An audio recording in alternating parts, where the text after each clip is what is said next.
하루에도 수백 번 밀물과 썰물처럼 뒤바뀌는 감정. 그 내면의 전투 속에 휘말리는 순간 우리는 우울증에 빠져든다. 우울증은 정신건강 장애 중 하나로 개인의 질환인 동시에 사회적 상황과도 이어져 있는데 무엇보다 적극적인 치료와 대처가 필요한 질환이다. 우울증은 영어로 디프레션이라고 하는데요. D라는 건 이제 제거됐다는 뜻이고, 프레셔는 이제 어떤 엔진 같은 뜻이거든요. 그래서 어떻게 보면 엔진이 제거된, 한마디로 에너지가 고갈된 상태를 말하는 거고요. 기분만 우울한 게 아니라 전신적인 신체 기능도 다 떨어져서 식욕도 떨어지고 잠도 못 자고 어떤 흥미, 동기 수준도 떨어지고 그래서 일상생활에 상당히 지장이 발생하는 이런 뇌 질병입니다. 우리나라 우울증의 유병률은 OECD 국가 가운데 1위. 수치로 보면 국민의 36.9%가 우울증을 앓고 있는 것으로 조사됐다. 이젠 사회의 인식 전환이 필요한 우울증. 의지만으로는 이겨낼 수가 없다는데 오늘 TV두치에서는 마음의 감기라 불리는 우울증에 대해 자세히 알아본다.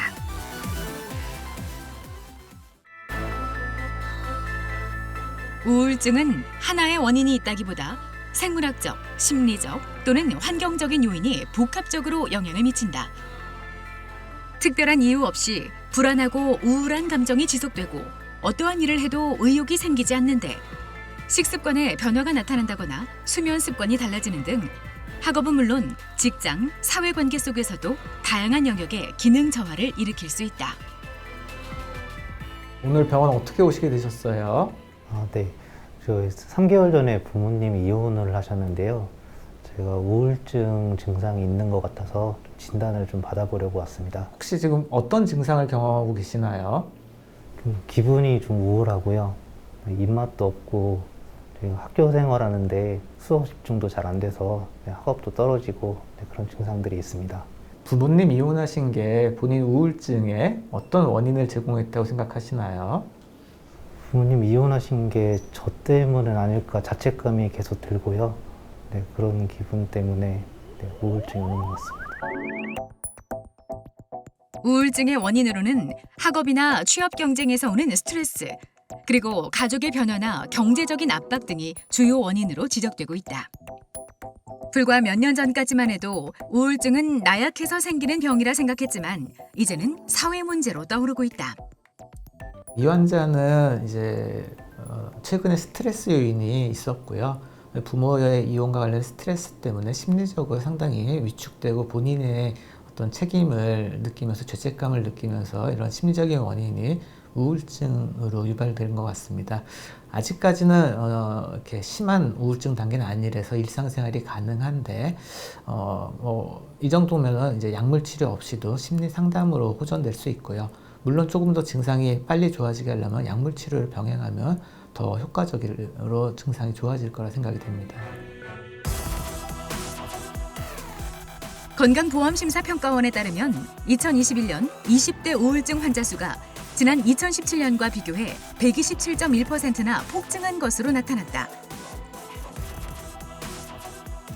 우울증 진단에 있어 우울감은 매우 중요한 핵심적인 요소지만 대다수의 우울증 환자들은 우울한 기분에 앞서 통증이나 피로감 같은 신체적인 증상을 호소하기도 한다.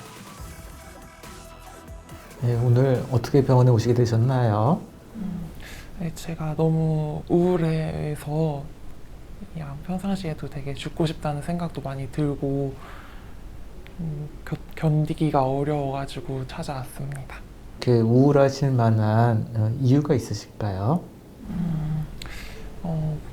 부부 갈등도 너무 심하고요. 그리고 고부 갈등도 있고 아이 키우는 것도 힘들고 해서 더 우울증이 심해진 것 같습니다. 혹시 이전에도 이렇게 우울한 증상을 경험해 보신 적이 있으세요? 제 작년에 첫째 아이 출산하고 이제 그때도 산후우울증이 심하게 와가지고 자살 시도를 좀 해본 적이 있습니다.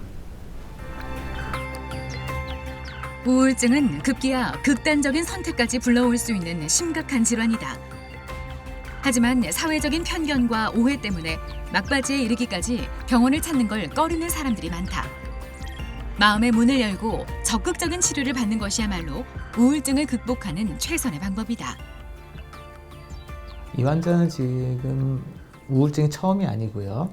이전의 우울증 시기에도 어떤 자살 사고가 동반됐고 아주 심한 중증 우울증을 경험했습니다. 현재도 자살 사고가 동반돼 있고 매일같이 음주를 하고 있다고 얘기했고요.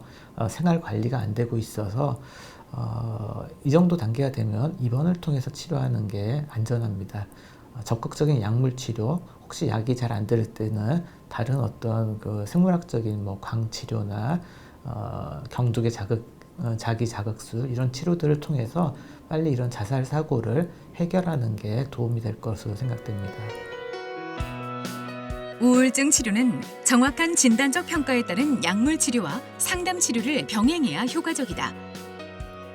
한두 달 정도 치료 후에는 평상시 기능의 70~80%가 회복된다. 또 자기장을 이용해 뇌의 기능을 회복하는 경두계 자기 자극술도 많이 쓰이는 자기장 치료법 중 하나다. 디지털 기술이 발달함에 따라 디지털 치료제 개발도 활발히 이루어지고 있다. 우울증은 조기에 치료하면 상당히 예후가 좋을 수 있는데요. 만성화가 되면은 다른 질병과 마찬가지로 치료가 어렵습니다. 특히 심한 우울증 환자들은 자살 같은 어떤 굉장히 위험한 행동 문제가 발생할 수 있기 때문에 조기에 발견해서 치료적 도움을 받는 게 필요하겠습니다.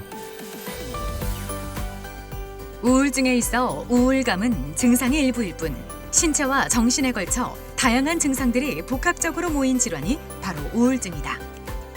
우울증의 치료는 무엇보다 전문의와의 신뢰가 바탕이 돼야 한다. 중도에 포기하지 않고 꾸준히 치료받는 것이 중요한데 특히 우울증 치료에 있어 음주는 증상을 악화시키기 때문에 가급적 피하는 것이 좋다. 우울증 치료의 첫걸음, 나를 인정하고 돌아보는 것에서부터 시작한다.